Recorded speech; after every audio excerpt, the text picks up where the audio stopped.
comporter de telle manière afin que vous soyez gagnés à Christ.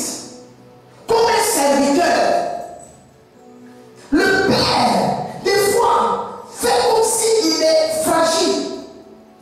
Mais en fait, c'est pour permettre au peuple d'être gagné. Mais que le peuple aussi sache que 1 Corinthiens 6 dit que tout est permis, mais tout n'est pas utile.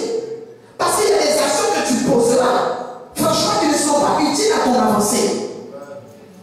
Et il y a un niveau que le pasteur n'acceptera jamais que tu franchisses. L'entraîner-lui en dehors de la présence de Dieu. Parce qu'il y a des comportements qui peuvent pousser un chrétien à sortir de la présence de Dieu, même un pasteur. Parce qu'il s'est investi tellement dans le peuple qu'il prend des coups. Le jour où il va réagir, on va dire un pasteur, regarde comment il réagit. C'est pour ça qu'il y a des moments où il vous laisse faire. Le papa ne veut pas descendre dans une certaine limite avec son fils. Il a laissé faire. Il pouvait l'empêcher, mais il a laissé son fils faire. Alléluia. Amen. Cet enfant est rentré en lui-même. Et la Bible dit que sincèrement, ça l'a attristé. Et il a dit, mais qu'est-ce que je fais?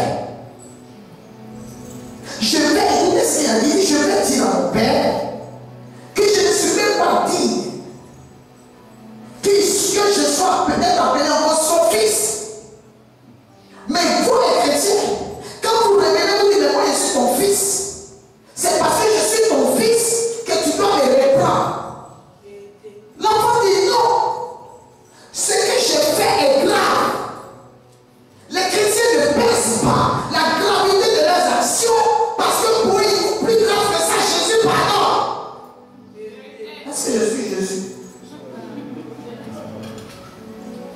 Jésus pardonne, mais l'enfer n'est pas fermé, mon frère. C'est que c'est un gars, même son affaire finit pas bien. Sinon, moi je conseille que le jour où Jésus est ressuscité, on devait fermer la porte de l'enfer.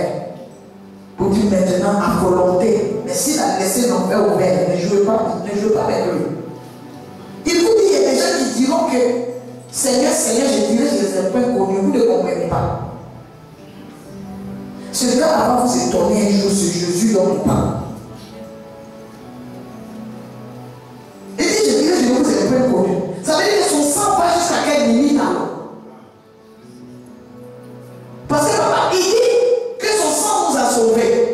Mais comment est-ce qu'il peut le dire alors qu'il est après connu? Parce qu'au tribunal, il ne sera pas seul. Au jugement dernier, il y a le diable accusateur et il y a Dieu le juste juge qui est amour mais pas sentiment. Ça serait un tribunal blindé complet. Mais il te demande de faire des choses de telle sorte que tu sois défendable. Mais qu'il te dira je n'ai pas connu, ça veut dire que tu vas poser des actions vraiment qu'on ne peut pas défendre malgré la force et la puissance du sang. Que le pasteur vous parliez. L'enfant dit non, je ne suis pas digne d'être appelé ton fils. Je ne suis pas digne. Mais l'ennemi qui se répand ne se justifie pas. Il pèse le poids des actions. Les chrétiens ne voient pas la gloire de Dieu parce qu'il n'y a pas de vraie repentance. Les 15 minutes que vous prenez pendant les cultes de dimanche et le soir, c'est des pertes de temps d'église. Loin, c'est mieux. Parce que quelqu'un qui se répand doit être attesté. La repentance est différente de la confession. Je confesse, j'ai fait oui alors. Je reconnais. Mais la repentance, c'est le fait de reconnaître et de regretter amèrement. Les chrétiens n'ont aucun regret. Les enfants spirituels n'ont aucun regret. Ils partent, ils reviennent. Le Père parle, il dit, mais je t'ai demandé pardon, non? Oulala.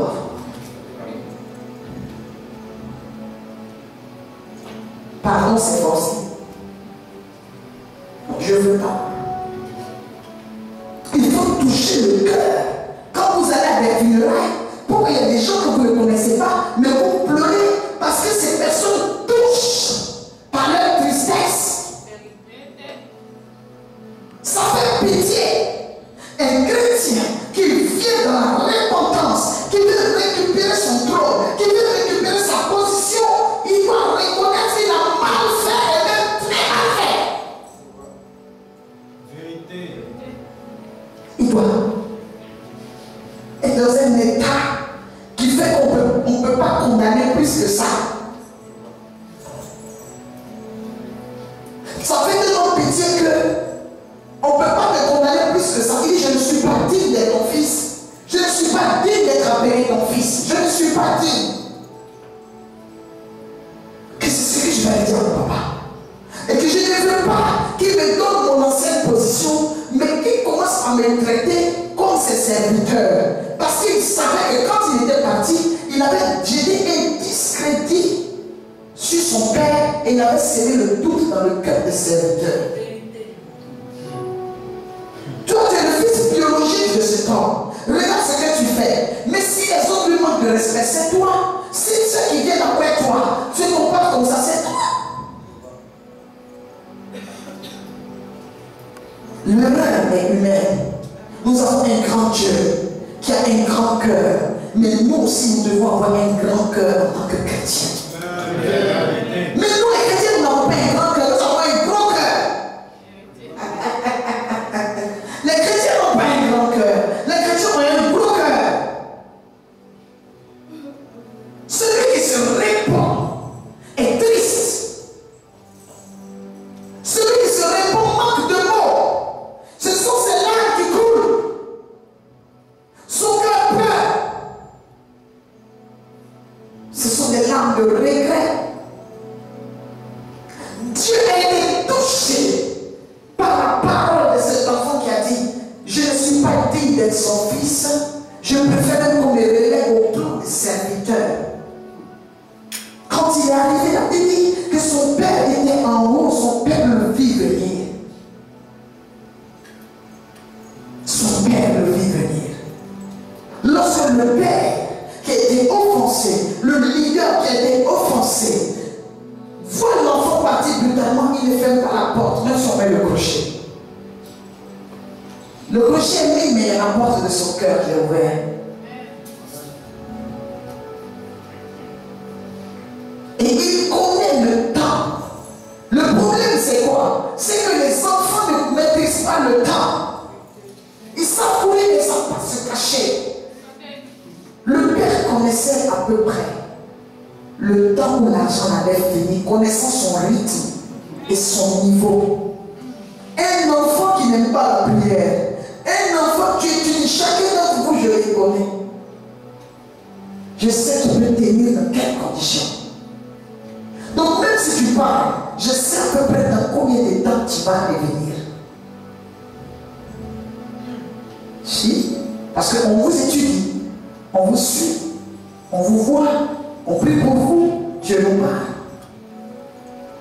Cet enfant est revenu, la Bible dit son père l'a récupéré à cause de ma parole. Je ne suis même pas digne d'être son fils. Il n'a pas justifié ses actions, il n'a pas justifié ses œuvres. Lorsqu'un enfant ne se justifie pas, son père aussi ne parle pas. Son père n'a rien dit parce que l'enfant même avait tout dit. La Bible dit que son père n'a rien dit. La vie que nous vivons, les combats que tu traverses aujourd'hui doivent te servir de leçon dans ton comportement. Les combats, la souffrance dans laquelle tu es aujourd'hui, ça doit te servir de leçon, ça doit te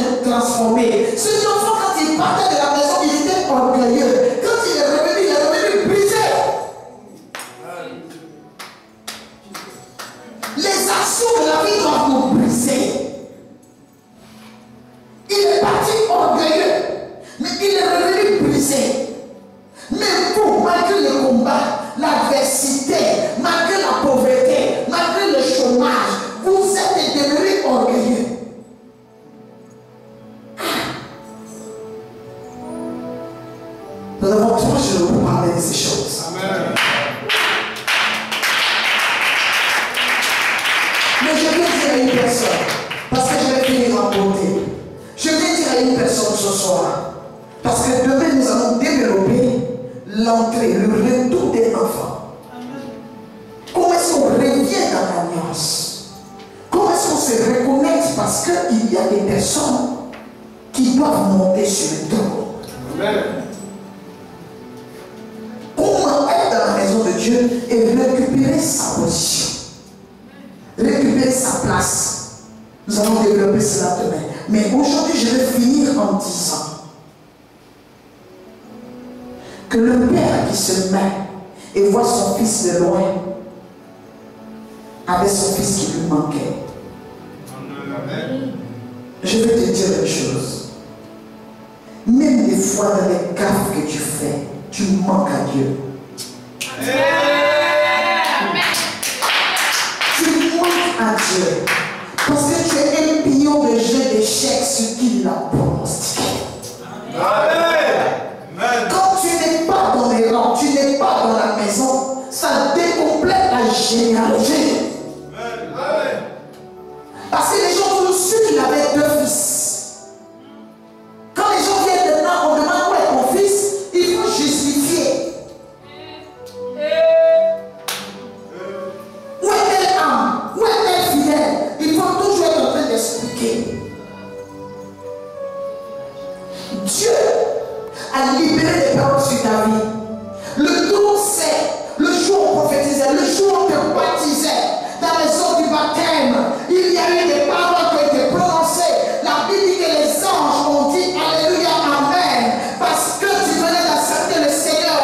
Le fait que tu sois en train de poser des actions comme un enfant du diable perturbe le système. Les anges sont encore là, l'Esprit de Dieu est encore là, Jésus-Christ est encore là, et ils ne savent pas quoi expliquer, ils ne savent pas quoi dire. Alors il ne va revenir, c'est encore une victoire pour le royaume. Il ne va revenir, c'est encore une victoire pour l'évangile. Il ne va revenir, c'est encore une victoire. La porte est ouverte. Je dis à une personne, ton corps ne restera pas dehors, le corps de ton frère ne restera pas dehors, l'esprit de ton frère ne restera pas dehors, son âme ne restera pas dehors. Le trône que Dieu nous a réservé, même si nous tâtonnons, même si nous avons des extrémités, même si, malgré, Dieu fera tout pour que tu ne restes pas en dehors de sa présence. Dieu fera tout pour te ramener par la chicotte, par les enseignements, par la parole, par l'onction. Il te ramènera dans sa présence. Le trône t'attend. Le trône t'attend. Je dis à une personne, ce n'est pas parce que tu es sorti de la présence que l'Esprit de Dieu t'a oublié. La Bible dit qu'il était arrêté et il attendait le retour de l'enfant. Demain tu seras content et contente des remarques que je te donnerai. Je vais simplement dire qu'il y a des gens qui sont restés fidèles. Il y a des gens qui n'ont jamais péché. Il y a des gens qui n'ont jamais fauté, comme le frère de cet homme. Mais Dieu ne regarde pas ces choses. Ce n'est pas parce que quelqu'un est assis dans la présence de Dieu tous les jours que la personne est mieux que celui qui fait des dégâts publics, que celui qui fait des choses publiques. Il y a des personnes qui font des choses, mais on ne voit pas, qui font des choses dans le secret. C'est parce qu'on n'est pas au courant. La Bible est claire. La Bible me dit, oh, lorsque le frère de cet homme est venu, il a demandé ce qui se passait. On a dit que c'était son frère qu'on était en train de bénir. Quand il est venu parler à son père, il n'a pas dit quand mon frère est venu, il a dit ton fils. Ça veut dire qu'il était content que cet enfant ne soit plus dans la maison. Il ne le considérait pas comme son frère. Nous allons continuer cela demain. Mais je dis aux enfants de Dieu, vos corps ne resteront pas dehors, vos esprits ne resteront pas dehors, vos âmes ne resteront pas dehors. Notre Dieu n'a pas versé son sang pour la division, il n'a pas versé son sang pour la séparation, il a versé son sang pour le recouvrement des âmes. Même Pierre qui a péché, il est resté à la tête de l'église.